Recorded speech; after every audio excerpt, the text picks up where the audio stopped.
The Hunchback of Notre Dame, by Victor Hugo. Book 4, Chapter 1. Good Souls. 16 years previous to the epoch when this story takes place, one fine morning, on Quasimodo Sunday, a living creature had been deposited, after Mass, in the church of Notre Dame, on the wooden bed securely fixed in the vestibule on the left, opposite that great image of Saint Christopher, which the figure of Messire Antoine des Essarts, Chevalier, carved in stone, had been gazing at on his knees since 1413, when they took it into their heads to overthrow the saint and the faithful follower. Upon this bed of wood it was customary to expose foundlings for public charity. Whoever cared to take them did so. In front of the wooden bed was a copper basin for alms. The sort of living being which lay upon that plank on the morning of Quasimodo, in the year of the Lord 1467, appeared to excite to a high degree the curiosity of the numerous group which had congregated about the wooden bed. The group was formed for the most part of the fair sex. Hardly anyone was there except old women. In the first row, and among those who were most bent over the bed, 4 were noticeable, who, from their grey cagoulets, a sort of cassock, were recognizable as attached to some devout sisterhood. I do not see why history has not transmitted to posterity the names of these 4 discreet and venerable damsels. They were Agnes la Hermée, Jeanne de la Tarmée, Henriette la Gautier, Gonchère la Violette, all 4 widows, all 4 dames of the chapel Etienne Audry, who had quitted their house with the permission of their mistress, and in conformity with the statutes of Pierre d'Ailly, in order to come and hear the sermon.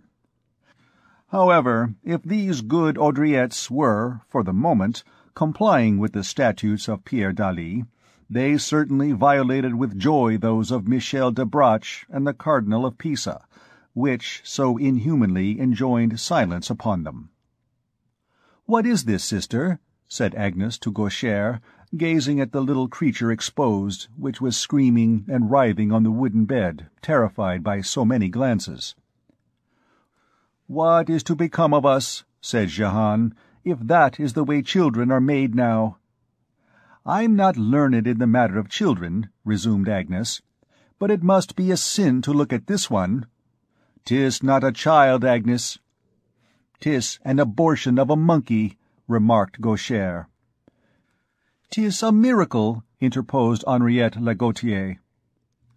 "Then," remarked Agnes, "it is the 3rd since the Sunday of the Loitare, for in less than a week we had the miracle of the Mocker of the Pilgrims divinely punished by Notre Dame d'Aubervilliers, and that was the 2nd miracle within a month." "This pretended foundling is a real monster of abomination," resumed Jehan. "He yells loud enough to deafen a chanter," continued Gauchère. "Hold your tongue, you little howler." "To think that Monsieur of Rheims sent this enormity to Monsieur of Paris," added La Gautier, clasping her hands. "I imagine," said Agnes la Hermée, "that it is a beast, an animal, the fruit of a Jew and a sow, something not Christian, in short, which ought to be thrown into the fire, or into the water." "I really hope," resumed La Gautier, "that nobody will apply for it." "Ah, good heavens!" exclaimed Agnes. "Those poor nurses yonder in the foundling asylum, which forms the lower end of the lane as you go to the river, just beside Monseigneur the Bishop. What if this little monster were to be carried to them to suckle? I'd rather give suck to a vampire." "How innocent that poor La Hermée is," resumed Jehan.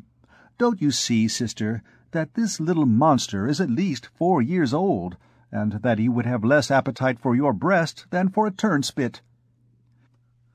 The little monster, we should find it difficult ourselves to describe him otherwise, was in fact not a new-born child. It was a very angular and very lively little mass, imprisoned in its linen sack, stamped with the cipher of Messire Guillaume Chartier, then Bishop of Paris, with a head projecting.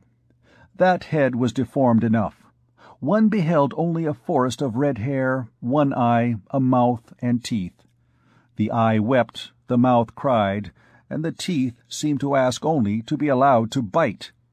The whole struggled in the sack, to the great consternation of the crowd, which increased and was renewed incessantly around it. Dame Eloise de Gondelaurier, a rich and noble woman, who held by the hand a pretty girl about 5 or 6 years of age, and dragged a long veil about, suspended to the golden horn of her headdress, halted as she passed the wooden bed, and gazed for a moment at the wretched creature, while her charming little daughter, Fleur-de-Lis de Gondelaurier, spelled out with her tiny, pretty finger the permanent inscription attached to the wooden bed: Foundlings. "Really," said the dame, turning away in disgust, "I thought that they only exposed children here." She turned her back, throwing into the basin a silver florin, which rang among the liards and made the poor goodwives of the chapel of Etienne Audry open their eyes. A moment later, the grave and learned Robert Mistricourt, the king's protonotary, passed, with an enormous missal under one arm, and his wife on the other, Damoiselle Guillemette la Maresse, having thus by his side his 2 regulators, spiritual and temporal. "Foundling," he said, after examining the object. "Found, apparently, on the banks of the river Phlegethon." "One can only see one eye," observed Damoiselle Guillemette. "There is a wart on the other." "It is not a wart," returned Master Robert Mistricourt. "It is an egg, which contains another demon exactly similar, who bears another little egg which contains another devil, and so on." "How do you know that?" asked Guillemette la Maresse. "I know it pertinently," replied the protonotary. "Monsieur le protonotary," asked Gaucher, "what do you prognosticate of this pretended foundling?" "The greatest misfortunes," replied Mistricourt. "Ah, good heavens!" said an old woman among the spectators. "And that, besides our having had a considerable pestilence last year, and that they say that the English are going to disembark in a company at Harfleur." "Perhaps that will prevent the Queen from coming to Paris in the month of September," interposed another. "Trade is so bad already." "My opinion is," exclaimed Jehan de la Torme, "that it would be better for the louts of Paris if this little magician were put to bed on a faggot than on a plank." "A fine flaming faggot," added the old woman. "It would be more prudent," said Mistricourt. For several minutes a young priest had been listening to the reasoning of the Haudriettes and the sentences of the notary. He had a severe face, with a large brow, a profound glance. He thrust the crowd silently aside, scrutinized the little magician, and stretched out his hand upon him. It was high time, for all the devotees had already licked their chops over the fine flaming faggot. "I adopt this child," said the priest. He took it in his cassock and carried it off. The spectators followed him with frightened glances. A moment later he had disappeared through the red door which then led from the church to the cloister. When the first surprise was over, Jehan de la Torme bent down to the ear of La Gaultière. "I told you, sister, that young clerk, Monsieur Claude Frollo, is a sorcerer." End of Book 4, Chapter 1. The Hunchback of Notre Dame, by Victor Hugo. Book 4, Chapter 2. Claude Frollo. In fact, Claude Frollo was no common person. He belonged to one of those middle-class families which were called, indifferently, in the impertinent language of the last century, the high bourgeois, or the petty nobility. This family had inherited from the brothers Paclet the fief of Tirchapet, which was dependent upon the Bishop of Paris, and whose 21 houses had been in the 13th century the object of so many suits before the official. As possessor of this fief, Claude Frollo was one of the 27 seigneurs keeping claim to a manor in fee in Paris and its suburbs, and for a long time his name was to be seen inscribed in this quality, between the Hôtel de Tancarville, belonging to Master Francois Leray, and the College of Tours, in the records deposited at Saint-Martin-des-Champs. Claude Frollo had been destined from infancy by his parents to the ecclesiastical profession. He had been taught to read in Latin. He had been trained to keep his eyes on the ground and to speak low. While still a child, his father had cloistered him in the College of Torchi in the university. There it was that he had grown up, on the Missal and the Lexicon.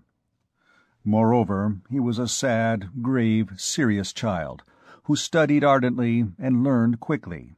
He never uttered a loud cry in recreation hour, mixed but little in the bacchanals of the Rue de Fouarre, did not know what it was to dari alapas et capillos laniare, and cut no figure in that revolt of 1463, which the annalists register gravely under the title of the Sixth Trouble of the University.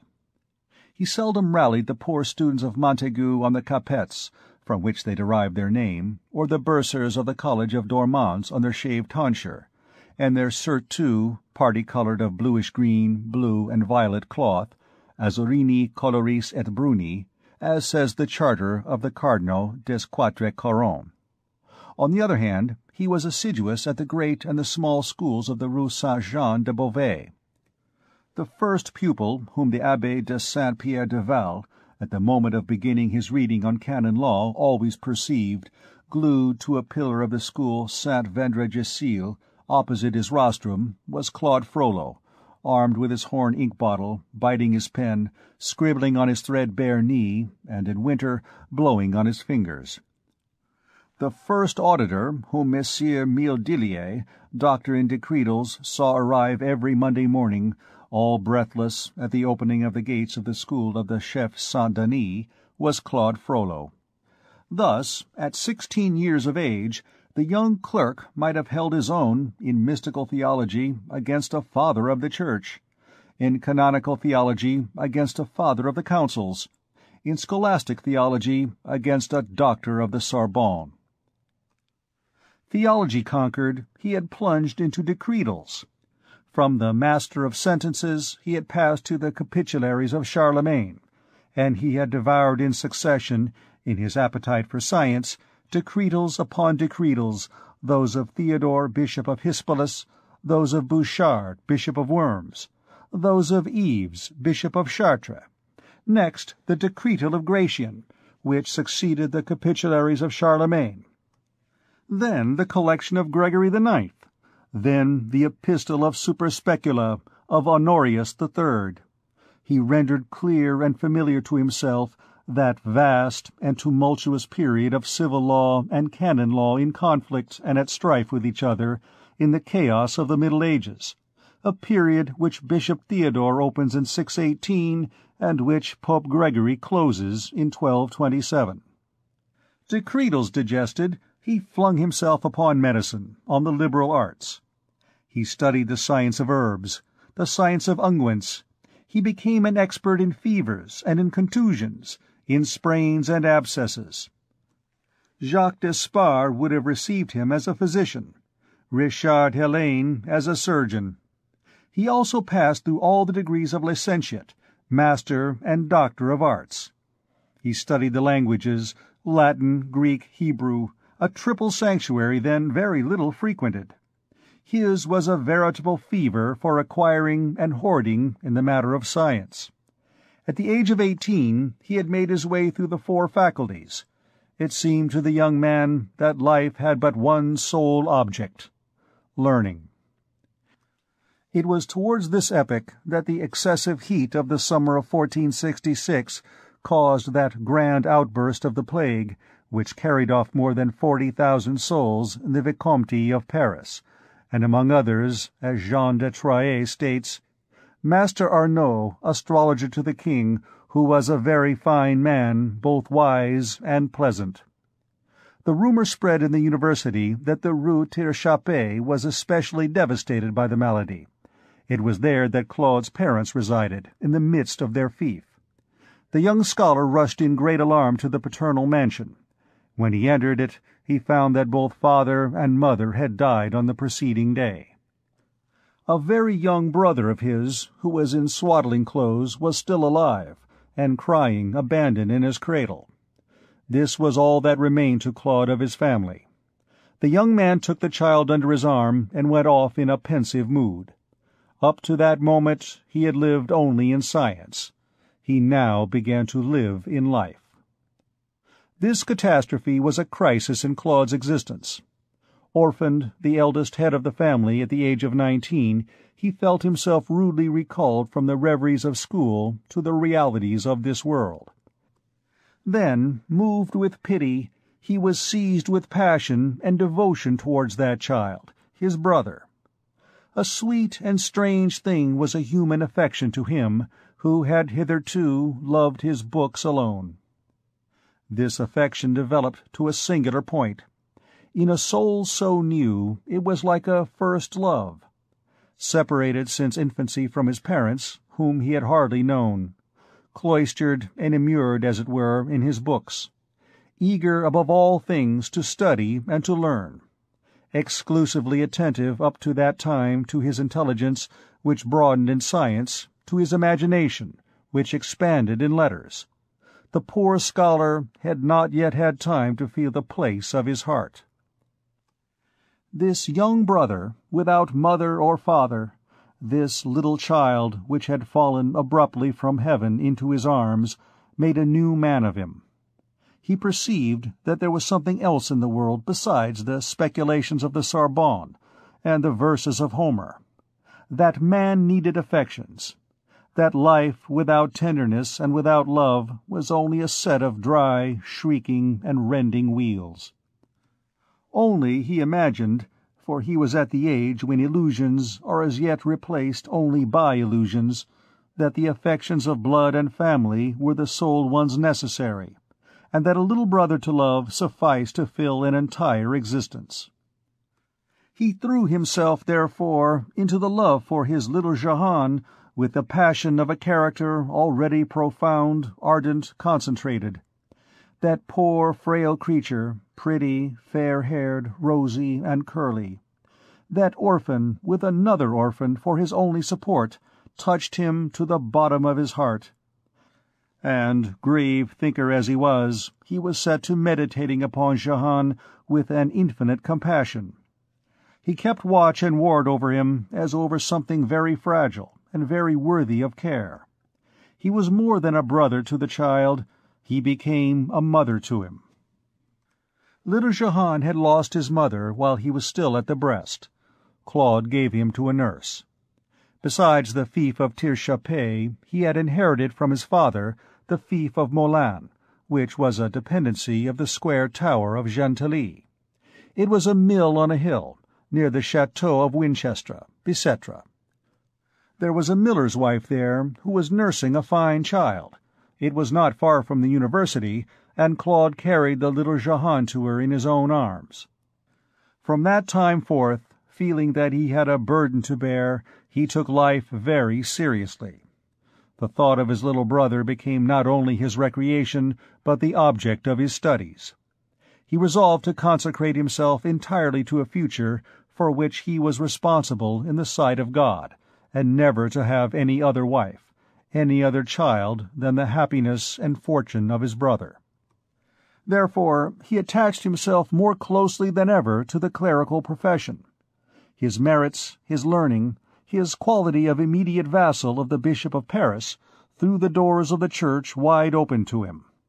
At the age of 20, by special dispensation of the Holy See, he was a priest, and served as the youngest of the chaplains of Notre Dame, the altar which is called, because of the late Mass which is said there, Altari Pigrorum. There, plunged more deeply than ever in his dear books, which he quitted only to run for an hour to the fief of Moulin, this mixture of learning and austerity, so rare at his age, had promptly acquired for him the respect and admiration of the monastery. From the cloister his reputation as a learned man had passed to the people, among whom it had changed a little, a frequent occurrence at that time, into reputation as a sorcerer. It was at the moment when he was returning, on Quasimodo Day, from saying his Mass at the altar of the Lazy, which was by the side of the door leading to the nave on the right, near the image of the Virgin, that his attention had been attracted by the group of old women chattering around the bed for foundlings. Then it was that he approached the unhappy little creature, which was so hated and so menaced. That distress, that deformity, that abandonment, the thought of his young brother, the idea which suddenly occurred to him that if he were to die, his dear little Jehan might also be flung miserably on the plank for foundlings.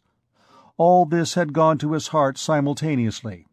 A great pity had moved in him, and he had carried off the child. When he removed the child from the sack, he found it greatly deformed, in very sooth. The poor little wretch had a wart on his left eye, his head placed directly on his shoulders, his spinal column was crooked, his breastbone prominent, and his legs bowed. But he appeared to be lively, and although it was impossible to say in what language he lisped, his cry indicated considerable force and health. Claude's compassion increased at the sight of his ugliness, and he made a vow in his heart to rear the child for the love of his brother, in order that, whatever might be the future faults of the little Jehan, he would have beside him that charity done for his sake. It was a sort of investment in good works, which he was effecting in the name of his young brother. It was a stock of good works which he wished to amass in advance for him, in case the little rogue should some day find himself short of that coin, the only sort which is received at the toll-bar of paradise. He baptized his adopted child, and gave him the name of Quasimodo, either because he desired thereby to mark the day when he had found him, or because he wished to designate by that name to what a degree the poor little creature was incomplete, and hardly sketched out. In fact, Quasimodo, blind, hunchbacked, knock-kneed, was only an almost. End of Book 4, Chapter 2. The Hunchback of Notre Dame, by Victor Hugo. Book 4, Chapter 3. Immanis picoris custos, immanior ipse. Now, in 1482, Quasimodo had grown up. He had become, a few years previously, the bell-ringer of Notre Dame, thanks to his father by adoption, Claude Frollo, who had become Archdeacon of José thanks to his suzerain, Messire Louis de Beaumont, who had become a bishop of Paris at the death of Guillaume Chartier in 1472, thanks to his patron, Olivier le Daim, barber to Louis XI, king by the grace of God. So Quasimodo was the ringer of the chimes of Notre Dame. In the course of time there had been formed a certain peculiarly intimate bond which united the ringer to the Church. Separated forever from the world by the double fatality of his unknown birth and his natural deformity, imprisoned from his infancy in that impassable double circle, the poor wretch had grown used to seeing nothing in this world beyond the religious walls which had received him under their shadow. Notre Dame had been to him successively, as he grew up and developed, the egg, the nest, the house, the country, the universe. There was certainly a sort of mysterious and pre-existing harmony between this creature and this church.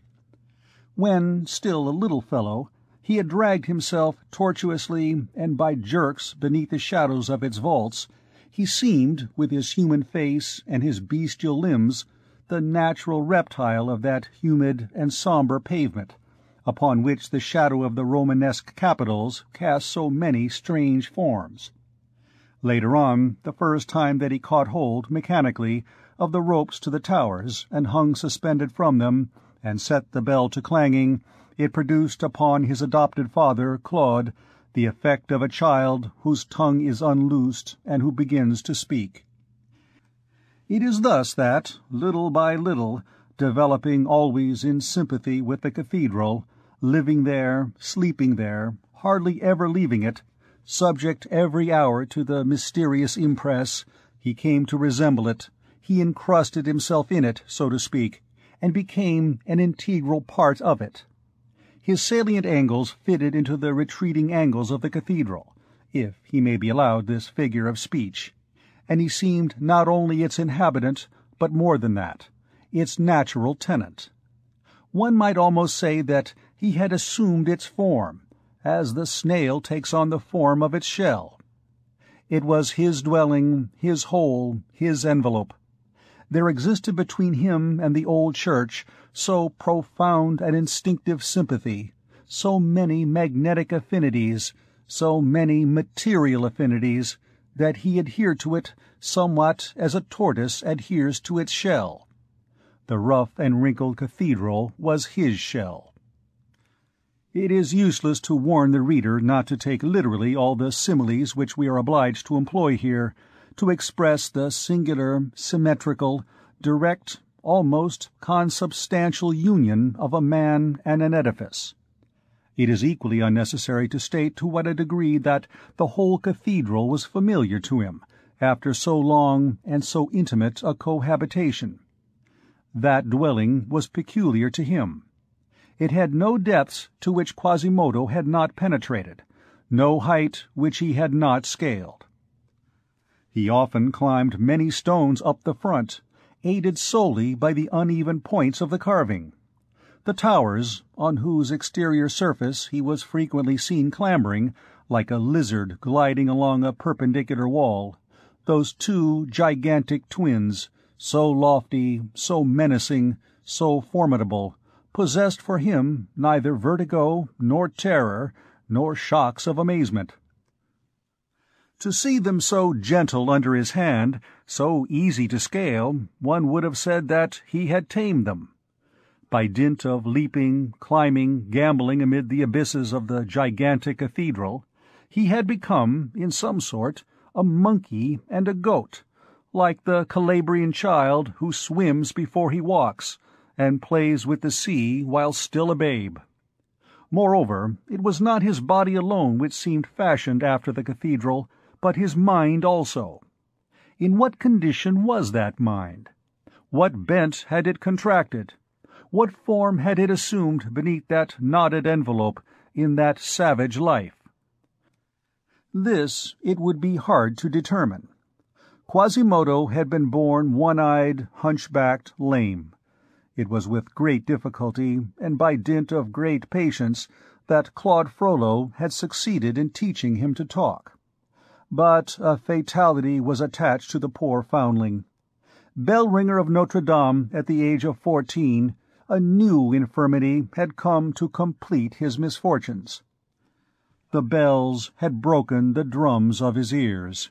He had become deaf. The only gate which nature had left wide open for him had been abruptly closed, and forever. In closing, it had cut off the only ray of joy and of light which still made its way into the soul of Quasimodo. His soul fell into profound night. The wretched being's misery became as incurable and as complete as his deformity. Let us add that his deafness rendered him to some extent dumb, for in order not to make others laugh, the very moment that he found himself to be deaf, he resolved upon a silence which he only broke when he was alone. He voluntarily tied that tongue which Claude Frollo had taken so much pains to unloose. Hence it came about that, when necessity constrained him to speak, his tongue was torpid, awkward, and like a door whose hinges had grown rusty. If now we were to try to penetrate to the soul of Quasimodo through that thick, hard rind, if we could sound the depths of that badly constructed organism, if it were granted to us to look with a torch behind those non-transparent organs, to explore the shadowy interior of that opaque creature, to elucidate his obscure corners, his absurd no-thoroughfares, and suddenly to cast a vivid light upon the soul enchained at the extremity of that cave, we should, no doubt, find the unhappy Psyche in some poor, cramped, and rickety attitude, like those prisoners beneath the leads of Venice, who grew old, bent double in a stone box which was both too low and too short for them. It is certain that the mind becomes atrophied in a defective body. Quasimodo was barely conscious of a soul cast in his own image, moving blindly within him. The impressions of objects underwent a considerable refraction before reaching his mind. His brain was a peculiar medium. The ideas which passed through it issued forth completely distorted. The reflection which resulted from this refraction was necessarily divergent and perverted. Hence 1,000 optical illusions, 1,000 aberrations of judgment, 1,000 deviations, which his thoughts strayed, now mad, now idiotic. The first effect of this fatal organization was to trouble the glance which he cast upon things. He received hardly any immediate perception of them. The external world seemed much farther away to him than it does to us. The second effect of his misfortune was to render him malicious. He was malicious, in fact, because he was savage. He was savage because he was ugly. There was logic in his nature, as there is in ours. His strength, so extraordinarily developed, was a cause of still greater malevolence. Malus puer robustus, says Hobbes. This injustice must, however, be rendered to him. Malevolence was not, perhaps, innate in him. From his very first steps among men he had felt himself, later on he had seen himself, spewed out, blasted, rejected. Human words were for him always a raillery or a malediction. As he grew up, he had found nothing but hatred around him. He had caught the general malevolence. He had picked up the weapon with which he had been wounded. After all, he turned his face towards men only with reluctance. His cathedral was sufficient for him. It was peopled with marble figures, kings, saints, bishops, who at least did not burst out laughing in his face, who gazed upon him only with tranquillity and kindliness. The other statues, those of the monsters and demons, cherished no hatred for him, Quasimodo. He resembled them too much for that. They seemed rather to be scoffing at other men. The saints were his friends and blessed him. The monsters were his friends and guarded him. So he held long communion with them. He sometimes passed whole hours crouching before one of these statues in solitary conversation with it. If anyone came, he fled like a lover surprised in his serenade. And the cathedral was not only society for him, but the universe and all nature beside. He dreamed of no other hedgerows than the painted windows, always in flower, no other shade than that of the foliage of stone which spread out, loaded with birds, in the tufts of the Saxon capitals, of no other mountains than the colossal towers of the church, of no other ocean than Paris, roaring at their bases. What he loved above all else in the maternal edifice, that which aroused his soul and made it open its poor wings, which kept it so miserably folded in its cavern, that which sometimes rendered him even happy, was the bells. He loved them, fondled them, talked to them, understood them. From the chime in the spire, over the intersection of the aisles and the nave, to the great bell of the front, he cherished a tenderness for them all. The central spire and the two towers were to him as three great cages, whose birds, reared by himself, sang for him alone. Yet it was these very bells which had made him deaf. But mothers often love best that child which has caused them the most suffering. It is true that their voice was the only one which he could still hear. On this score the big bell was his beloved. It was she whom he preferred out of all that family of noisy girls which bustled above him, on festival days. This bell was named Marie. She was alone in the southern tower, with her sister Jacqueline, a bell of lesser size, shut up in a smaller cage beside hers. This Jacqueline was so called from the name of the wife of Jean Montague, who had given it to the church, which had not prevented his going and figuring without his head at Montfaucon. In the second tower there were 6 other bells, and finally 6 smaller ones inhabited the belfry over the crossing, with the wooden bell, which rang only between after dinner on Good Friday and the morning of the day before Easter. So Quasimodo had 15 bells in his seraglio, but Big Marie was his favorite. No idea can be formed of his delight on days when the grand peal was sounded. At the moment when the Archdeacon dismissed him and said "Go," he mounted the spiral staircase of the clock tower faster than anyone else could have descended it. He entered perfectly breathless into the aerial chamber of the great bell. He gazed at her a moment, devoutly and lovingly. Then he gently addressed her and patted her with his hand, like a good horse, which is about to set out on a long journey. He pitied her for the trouble she was about to suffer. After these first caresses, he shouted to his assistants, placed in the lower story of the tower, to begin. They grasped the ropes, the wheel creaked, the enormous capsule of metal started slowly into motion. Quasimodo followed it with his glance and trembled. The first shock of the clapper and the brazen wall made the framework upon which it was mounted quiver. Quasimodo vibrated with the bell. "Va!" he cried, with a senseless burst of laughter.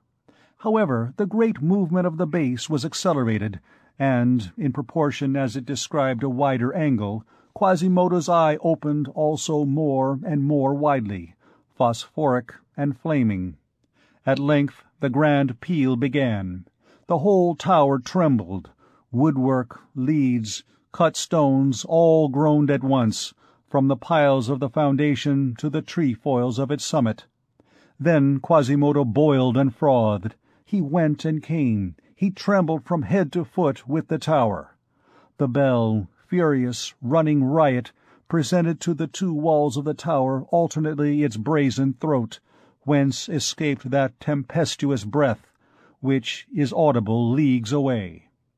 Quasimodo stationed himself in front of this open throat.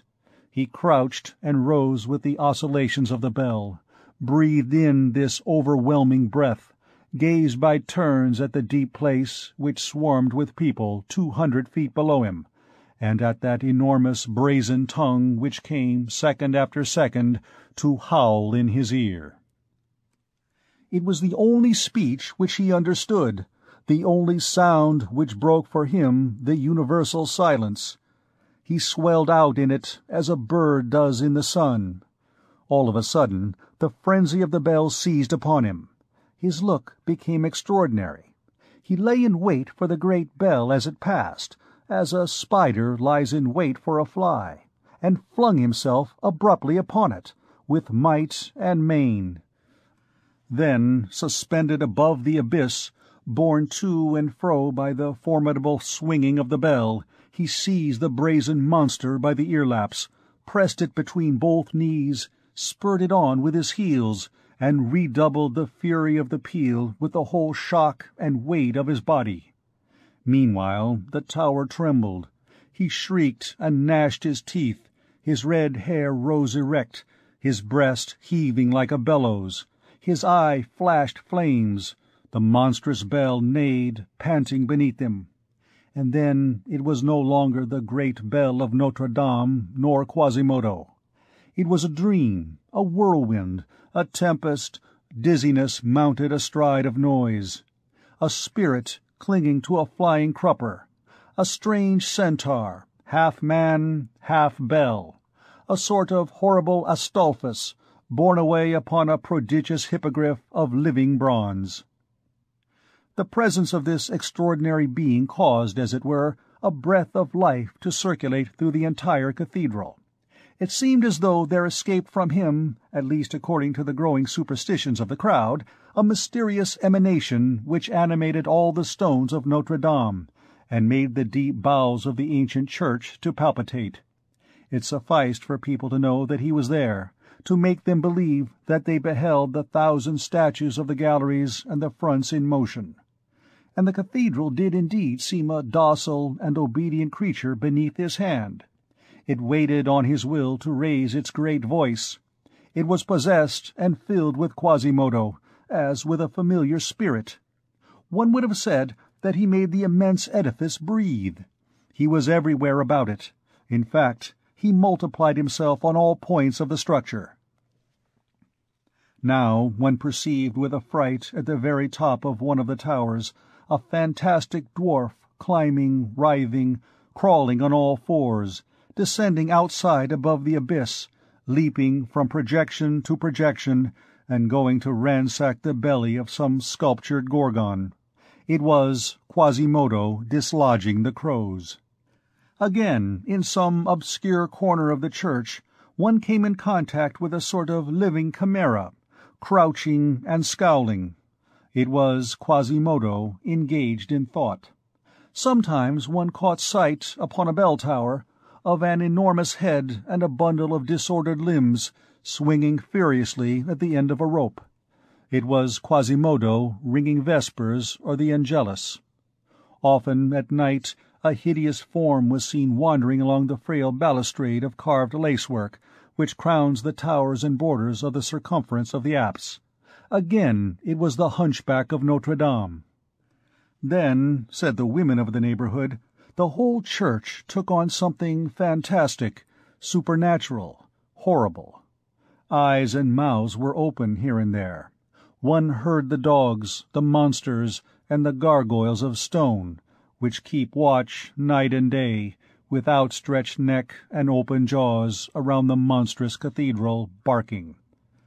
And, if it was a Christmas Eve, while the great bell, which seemed to emit the death-rattle, summoned the faithful to the midnight mass, such an air was spread over the sombre façade that one would have declared that the grand portal was devouring the throng, and that the rose window was watching it.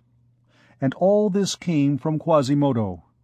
Egypt would have taken him for the god of this temple. The Middle Ages believed him to be its demon. He was, in fact, its soul. To such an extent was this disease that for those who know that Quasimodo existed, Notre Dame is today deserted, inanimate, dead. One feels that something has disappeared from it. That immense body is empty. It is a skeleton. The spirit has quitted it. One sees its place, and that is all.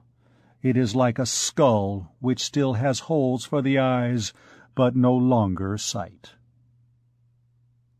End of Book 4, Chapter 3. The Hunchback of Notre Dame, by Victor Hugo. Book 4, Chapter 4. The Dog and His Master. Nevertheless, there was one human creature whom Quasimodo accepted from his malice and from his hatred for others, and whom he loved even more, perhaps, than his cathedral. This was Claude Frollo. The matter was simple. Claude Frollo had taken him in, had adopted him, had nourished him, had reared him. When a little lad, it was between Claude Frollo's legs that he was accustomed to seek refuge, when the dogs and the children barked after him. Claude Frollo had taught him to talk, to read, to write. Claude Frollo had finally made him the bell-ringer. Now, to give the big bell in marriage to Quasimodo was to give Juliet to Romeo. Hence Quasimodo's gratitude was profound, passionate, boundless, and although the visage of his adopted father was often clouded or severe, although his speech was habitually curt, harsh, imperious, that gratitude never wavered for a single moment. The Archdeacon had in Quasimodo the most submissive slave, the most docile lackey, the most vigilant of dogs. When the poor bell-ringer became deaf, there had been established between him and Claude Frollo a language of signs, mysterious and understood by themselves alone. In this manner the Archdeacon was the sole human being with whom Quasimodo had preserved communication. He was in sympathy with but two things in this world, Notre Dame and Claude Frollo. There is nothing which can be compared with the empire of the Archdeacon over the bell-ringer, with the attachment of the bell-ringer for the Archdeacon. A sign from Claude, and the idea of giving him pleasure, would have sufficed to make Quasimodo hurl himself headlong from the summit of Notre Dame. It was a remarkable thing. All that physical strength which had reached in Quasimodo such an extraordinary development, and which was placed by him blindly at the disposition of another.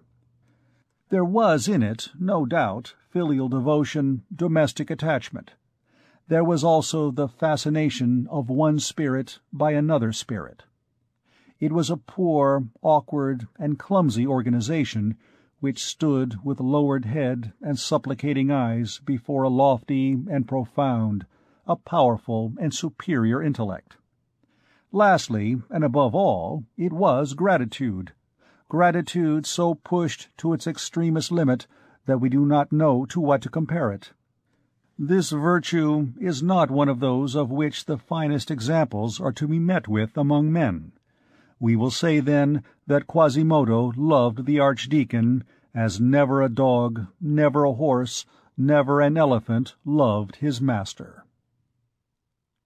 End of Book 4, Chapter 4. The Hunchback of Notre Dame, by Victor Hugo. Book 4, Chapter 5. More about Claude Frollo. In 1482 Quasimodo was about 20 years of age, Claude Frollo about 36. One had grown up, the other had grown old. Claude Frollo was no longer the simple scholar of the College of Torch, the tender protector of a little child, the young and dreamy philosopher who knew many things and was ignorant of many. He was a priest, austere, grave, morose, one charged with souls. Monsieur the Archdeacon of José, the bishop's second acolyte, having charge of the 2 deaneries of Monterie and Château-Fort, and 174 country curacies. He was an imposing and sombre personage, before whom the choir-boys in alb and in jacket trembled, as well as the Machicots and the Brothers of St. Augustine, and the matutinal clerks of Notre Dame, when he passed slowly beneath the lofty arches of the choir, majestic, thoughtful, with arms folded and his head so bent upon his breast that all one saw of his face was his large, bald brow. Dom Claude Frollo had, however, abandoned neither science nor the education of his young brother, those 2 occupations of his life. But as time went on, some bitterness had been mingled with these things which were so sweet. In the long run, says Paul Diacre, the best lard turns rancid. Little Jehan Frollo, surnamed Dumoulin of the Mill, because of the place where he had been reared, had not grown up in the direction which Claude would have liked to impose upon him. The big brother counted upon a pious, docile, learned, and honorable pupil. But the little brother, like those young trees which deceive the gardener's hopes, and turn obstinately to the quarter whence they receive sun and air, the little brother did not grow and did not multiply, but only put forth fine, bushy, and luxuriant branches on the side of laziness, ignorance, and debauchery. He was a regular devil, and a very disorderly one, who made Dom Claude scowl, but very droll and very subtle, which made the big brother smile. Claude had confided him to that same College of Torchy where he had passed his early years in study and meditation, and it was a grief to him that this sanctuary, formerly edified by the name of Frollo, should today be scandalized by it. He sometimes preached Jehan very long and severe sermons, which the latter intrepidly endured.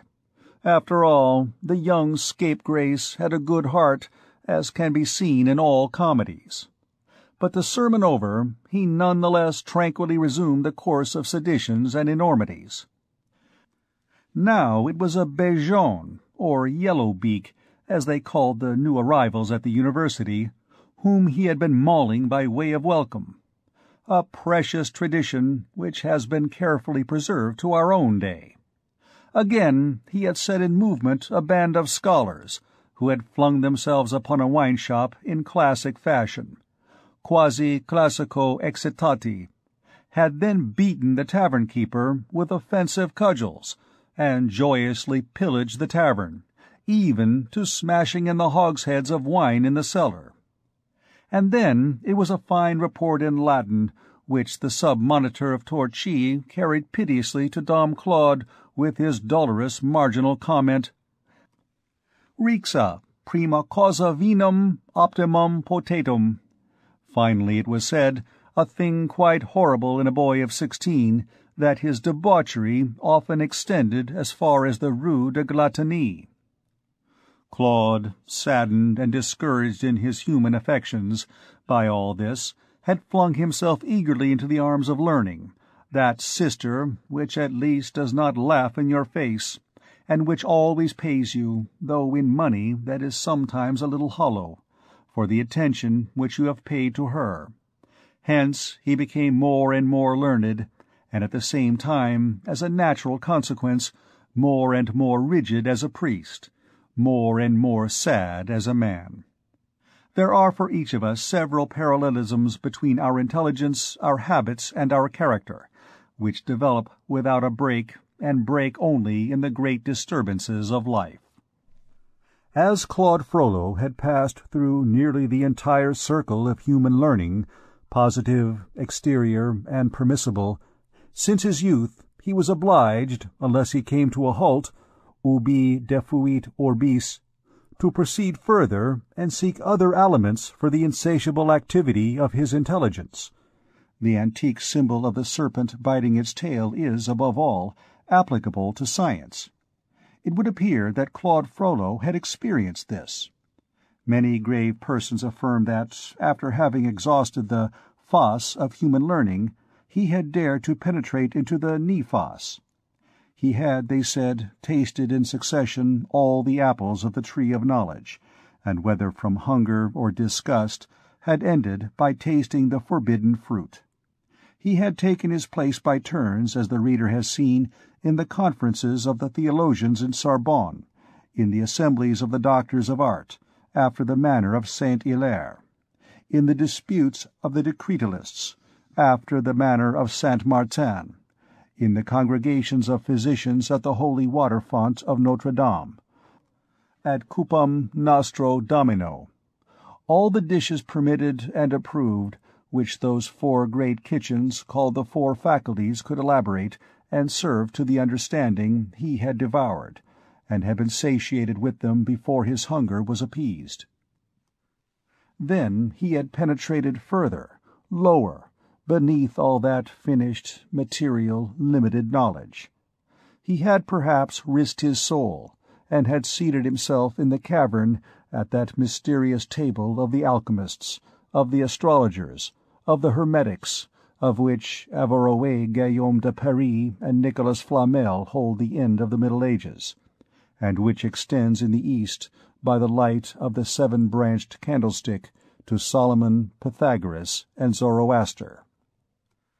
That is, at least, what was supposed, whether rightly or not. It is certain that the Archdeacon often visited the cemetery of the Saint Innocents, where, it is true, his father and mother had been buried, with other victims of the plague of 1466. But that he appeared far less devout before the cross of their grave than before the strange figures with which the tomb of Nicolas Flamel and Claude Pernelle, erected just beside it, was loaded. It is certain that he had frequently been seen to pass along the Rue des Lombards, and furtively enter a little house which formed the corner of the Rue des Écrivains and the Rue Marivaux. It was the house which Nicolas Flamel had built, where he had died about 1417, and which, constantly deserted since that time, had already begun to fall in ruins. So greatly had the hermetics and the alchemists of all countries wasted away the walls merely by carving their names upon them. Some neighbors even affirm that they had once seen, through an air-hole, Archdeacon Claude excavating, turning over, digging up the earth in the two cellars, whose supports had been daubed with numberless couplets and hieroglyphics by Nicholas Flamel himself. It was supposed that Flamel had buried the philosopher's stone in the cellar, and the alchemists, for the space of 2 centuries, from Magistri to Father Pacifique, never ceased to worry the soil until the house, so cruelly ransacked and turned over, ended by falling into dust beneath their feet. Again, it is certain that the Archdeacon had been seized with a singular passion for the symbolical door of Notre Dame, that page of a conjuring book written in stone, by Bishop Guillaume de Paris, who has, no doubt, been damned for having affixed so infernal a frontispiece to the sacred poem chanted by the rest of the edifice. Archdeacon Claude had the credit also of having fathomed the mystery of the Colossus of St. Christopher, and of that lofty, enigmatical statue which then stood at the entrance of the vestibule, and which the people in derision called Monsieur Legree. But what everyone might have noticed was the interminable hours which he often employed, seated upon the parapet of the area in front of the church, in contemplating the sculptures of the front. Examining now the foolish virgins with their lamps reversed, now the wise virgins with their lamps upright. Again, calculating the angle of the vision of that raven which belongs to the left front, and which is looking at a mysterious point inside the church, where is concealed the philosopher's stone, if it be not in the cellar of Nicholas Flamel. It was, let us remark in passing, a singular fate for the Church of Notre Dame at that epoch to be so beloved, in 2 different degrees, and with so much devotion, by 2 beings so dissimilar as Claude and Quasimodo.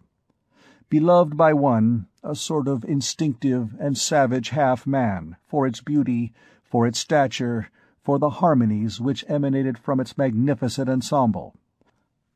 Beloved by the other, a learned and passionate imagination, for its myth, for the sense which it contains, for the symbolism scattered beneath the sculptures of its front, like the first text underneath the second in a palimpsest. In a word, for the enigma which it is eternally propounding to the understanding. Furthermore, it is certain that the Archdeacon had established himself in that one of the 2 towers which looks upon the Grève, just beside the frame for the bells, a very secret little cell, into which no one, not even the bishop, entered without his leave, it was said. This tiny cell had formerly been made almost at the summit of the tower, among the ravens' nests, by Bishop Hugo de Besançon, who had wrought sorcery there in his day. What that cell contained no one knew, but from the strand of the terrain at night there was often seen to appear, disappear, and reappear, at brief and regular intervals, at a little dormer window opening upon the back of the tower, a certain red, intermittent, singular light which seemed to follow the panting breaths of a bellows, and to proceed from a flame rather than from a light. In the darkness, at that height, it produced a singular effect, and the good wives said, "There's the Archdeacon blowing. Hell is sparkling up yonder." There were no great proofs of sorcery in that, after all, but there was still enough smoke to warrant a surmise of fire, and the Archdeacon bore a tolerably formidable reputation. We ought to mention, however, that the sciences of Egypt, that necromancy and magic, even the whitest, even the most innocent, had no more envenomed enemy, no more pitiless denunciator before the gentlemen of the officialty of Notre Dame. Whether this was sincere horror, or the game played by the thief who shouts "Stop thief!" at all events, it did not prevent the Archdeacon from being considered by the learned heads of the chapter as a soul who had ventured into the vestibule of hell, who was lost in the caves of the Cabal, groping amid the shadows of the occult sciences. Neither were the people deceived thereby. With any one who possessed any sagacity, Quasimodo passed for the demon, Claude Frollo for the sorcerer. It was evident that the bell-ringer was to serve the Archdeacon for a given time, at the end of which he would carry away the latter's soul by way of payment. Thus the Archdeacon, in spite of the excessive austerity of his life, was in bad odour among all pious souls, and there was no devout nose so inexperienced that it could not smell him out to be a magician. And if, as he grew older, abysses had formed in his science, they had also formed in his heart. That, at least, is what one had grounds for believing on scrutinizing that face upon which the soul was only seen to shine through a sombre cloud. Whence that large bald brow, that head forever bent, that breast always heaving with sighs? What secret thought caused his mouth to smile with so much bitterness, at the same moment that his scowling brows approached each other like two bulls on the point of fighting? Why was what hair he had left already grey? What was that internal fire which sometimes broke forth in his glance to such a degree that his eye resembled a hole pierced in the wall of a furnace? These symptoms of a violent moral preoccupation had acquired an especially high degree of intensity at the epoch when this story takes place. More than once a choir-boy had fled in terror at finding him alone in the church, so strange and dazzling was his look. More than once, in the choir, at the hour of the offices, his neighbour in the stalls had heard him mingle with the plain song, ad omnem tonum, unintelligible parentheses. More than once the laundress of the terrain charged with washing the chapter had observed, not without affright, the marks of nails and clenched fingers on the surplice of Monsieur the Archdeacon of Josey.